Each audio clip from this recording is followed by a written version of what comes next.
దశరథుడు విలపిస్తూ, అయ్యో, నా వల్ల ఎంత ఘోరం జరిగిపోయింది. ఏమీ తెలియని ఒక మహానుభావుణ్ణి నేను బాణంతో సంహాయించాను. ఈ దుఃఖాన్ని నేనెలా భరించగలను? బాణం తగిలిన శ్రవణకుమారుడు. చింతించకండి మహారాజా, మీరు నన్ను బాణంతో గాయపరిచారని నాకు ఎలాంటి బాధా లేదు. దాని గురించి నేనాలోచించటమే లేదు. నా ప్రాణాలకంటే నాకు ఎక్కువ బాధ కలిగిస్తున్నది ఒక్కటే. నా జీవనాధారమైన, నాపై ఆధారపడి జీవిస్తున్న నా అంధులైన తల్లిదండ్రుల సంగతి. అప్పుడు దశరథుడు జటాయువుతో ఇలా అన్నాడు. చూశావా జటాయూ, విద్య నేర్చుకోవడం సులభమే, కాని ఆ విద్యను సంస్కారం, వివేకంతో ఉపయోగించడం నేర్చుకోవాలి. కొన్ని విద్యలు సరైన అవగాహన లేకుండా వాడితే ఇలాంటి భయంకరమైన తప్పులు జరుగుతాయి. నేను ఆ శబ్దభేదీ విద్యను నేర్చుకోకుండా ఉండాల్సింది. అప్పుడు శ్రవణకుమారుడు తీవ్రమైన నొప్పితో ఇలా అన్నాడు. ఓ ధర్వరాజా, విద్య ఎప్పటికీ వ్యర్థం కాదు.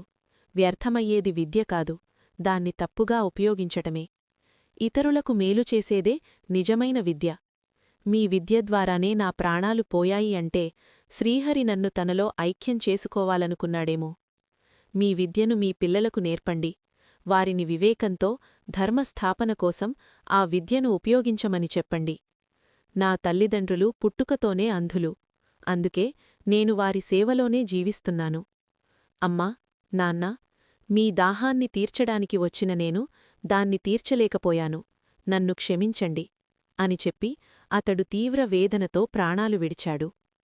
దశరథుడు అపారమైన దుఃఖాన్ని మింగుకుంటూ శ్రవణకుమారుని ప్రాణంలేని శరీరాన్ని అక్కడే ఉంచి ఏ క్రూరమృగం వచ్చి దాన్ని తినకుండా జటాయువును కాపలాగా నియమించాడు. తాను శ్రవణకుమారుడిగా మారి ఆ అంధులైన తల్లిదండ్రుల దగ్గరకు వెళ్లాడు. శ్రవణకుమారుడని నమ్మి ఆ అంధ తల్లిదండ్రులు తన మాటలు వింటున్నారు. కాని నిజం బయటపడితే ఏమవుతుంది? ధర్మరాజు దుఃఖం శాపంగా మారుతుందా? ఒక మాట, ఒక నిజం చరిత్రనే మార్చబోతోంది. Part 3 coming soon.